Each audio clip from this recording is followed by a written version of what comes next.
जय हिंद स्टूडेंट्स।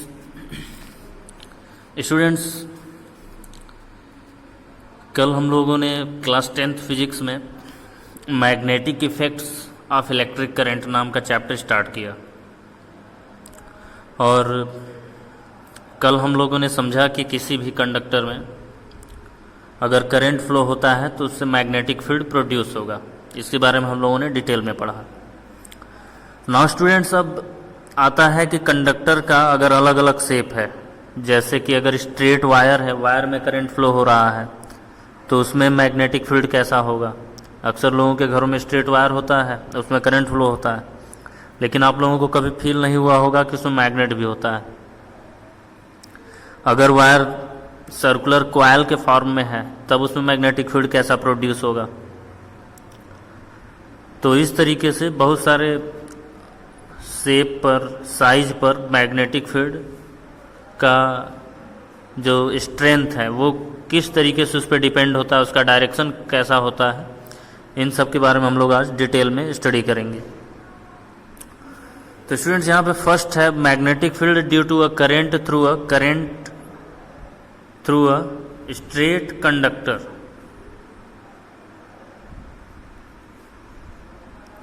तो स्टूडेंट्स, यहाँ पे है magnetic field due to a current through a straight conductor, यानी कि कोई एक स्ट्रेट वायर ले लें, कॉपर वायर ले लें या एल्युमिनियम वायर ले लें, तो उसकी वजह से मैग्नेटिक फील्ड कैसा प्रोड्यूस होगा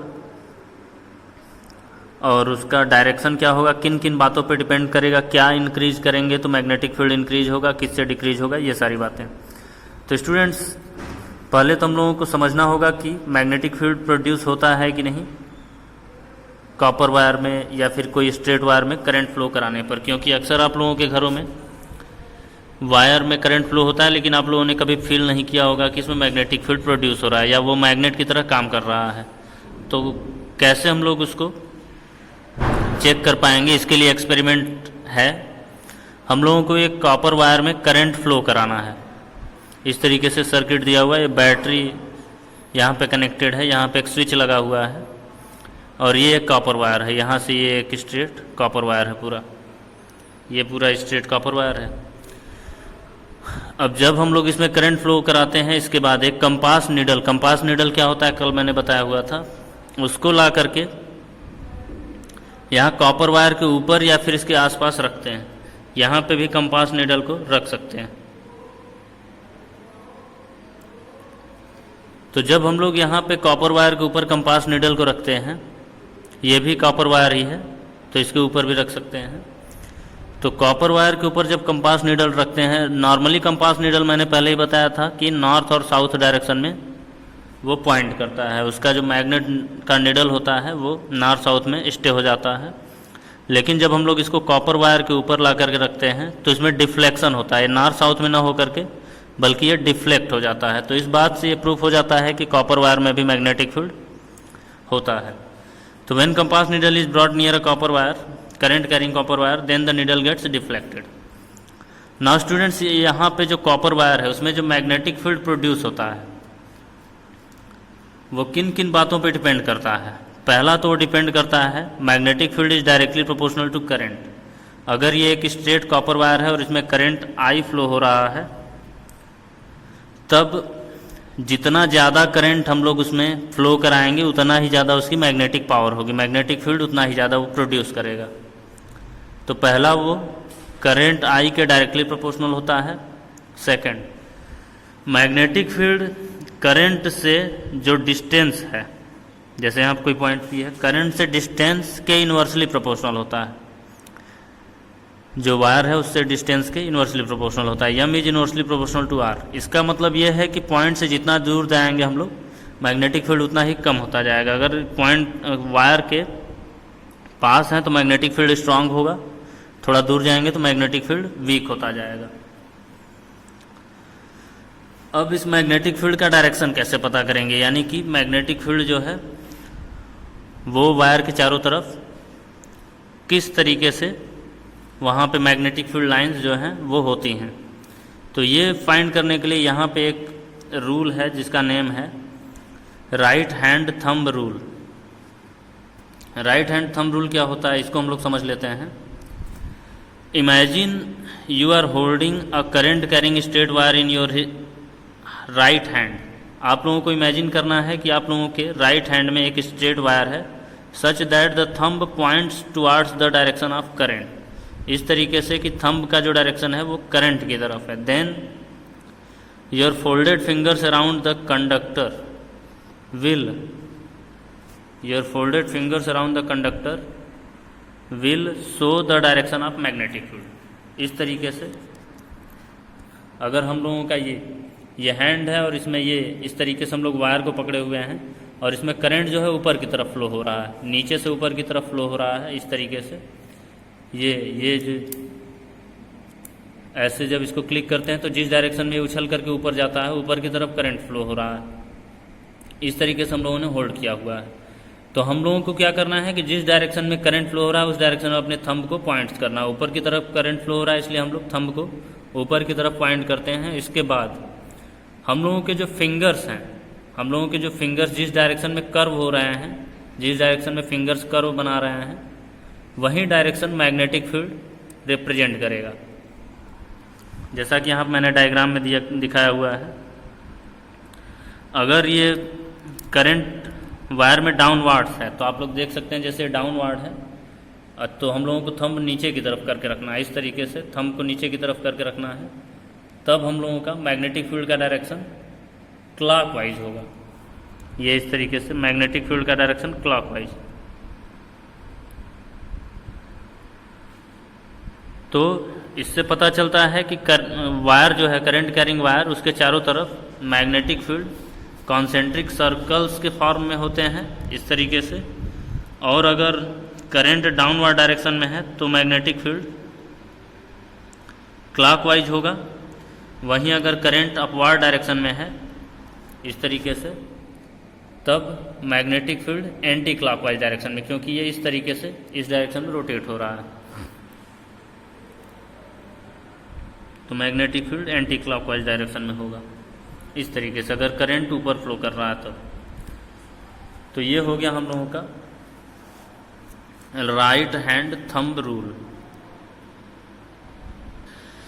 तो students, straight current carrying conductor में मैग्नेटिक फील्ड किन किन बातों पर डिपेंड करता है और उसका डायरेक्शन किधर होता है, ये सारी बातें हम लोग समझ चुके हैं।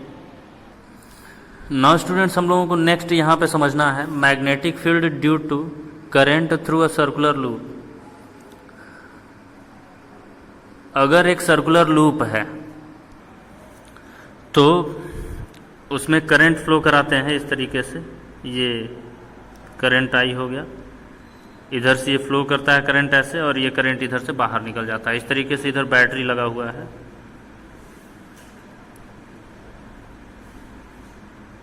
इधर ये बैटरी लगी हुई है इस तरीके से।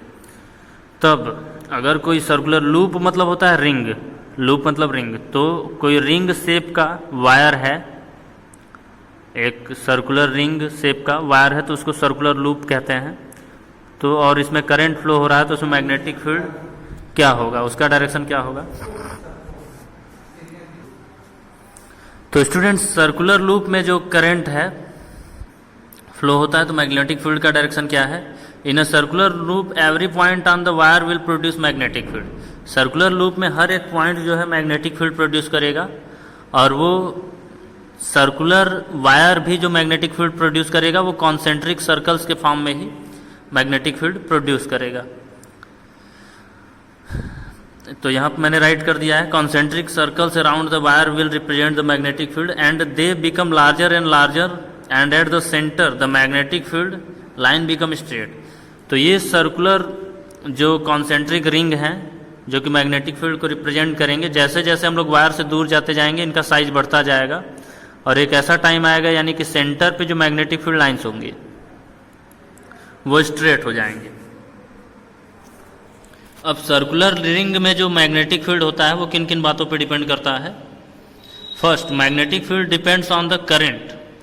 सर्कुलर लूप में जितना ज़्यादा करंट होगा उतना ही ज़्यादा मैग्नेटिक फील्ड होगा, जैसा कि फर्स्ट पॉइंट में हम लोगों ने देखा। और number of terms, students coil में क्या है कि नंबर ऑफ टर्म्स ज़्यादा हो सकते हैं, जैसे कि एक कॉइल को ऐसे घुमा घुमा करके इस तरीके से या एक बड़ा सा कॉयल इस तरीके से हम लोग बना रहे हैं। कॉयल में नंबर ऑफ टर्न्स, वायर को घुमा घुमा करके एक मोटा कॉयल हम लोग तैयार कर सकते हैं इस तरीके से। तो जितना मोटा कॉयल हम लोग तैयार करेंगे, यानी कि जितना ज़्यादा उसमें नंबर ऑफ टर्न्स होंगे, कॉयल में जितना ज़्यादा नंबर ऑफ टर्न्स होंगे उतना ही ज़्यादा वो मैग्नेटिक फील्ड प्रोड्यूस होगा। तो आई होप आप लोगों को कॉयल में मैग्नेटिक फील्ड किन किन बातों पर डिपेंड करता है और उसका डायरेक्शन क्या होता है वो समझ में आ गया होगा। नाउ स्टूडेंट्स, यहाँ पे एक वेरी इंपॉर्टेंट टॉपिक समझ लेते हैं। यहाँ पे सोलेनाइड क्या है इसका डेफिनेशन हम लोग समझ लेते हैं। बाकी इसकी जो डिटेल में प्रॉपर्टीज हैं इसमें मैग्नेटिक फील्ड और उसका डायरेक्शन वगैरह, ये हम लोग उसको बाद में समझेंगे। पहले समझते हैं कि सोलेनाइड होता क्या है। A coil of many circular turns of insulated copper wire wrapped closely in the shape of cylinder is called solenoid. तो स्टूडेंट्स, एक मोटा सा कॉपर वायर लें, बहुत ज़्यादा मोटा नहीं, कॉपर वायर लें और उसको घुमा घुमा करके ऐसे इस तरीके से एक कॉइल तैयार करें। कॉपर वायर को घुमा घुमा करके एक कॉइल तैयार करें इस तरीके से सिलेंडर के फॉर्म में, ताकि ये लंबा सा सिलेंडर बन जाए, और उसको बैटरी से इस तरीके से कनेक्ट कर दें। तो इस तरीके का जो शेप बनता है, और ये कॉपर वायर जो मैंने दूर दूर कॉइल बनाया हुआ है, ये जो कॉइल्स हैं एक दूसरे के पास होने चाहिए, वेरी क्लोज कॉइल्स होने चाहिए, तब इस तरीके का जो इंस्ट्रूमेंट तैयार होता है उसको बोलते हैं सोलेनाइड। ओके स्टूडेंट्स, आज की वीडियो में बस इतना ही। बाकी सारा कुछ हम लोग इस चैप्टर का नेक्स्ट वीडियो में स्टडी करेंगे। Thank you, have a nice day. जय हिंद, जय भारत।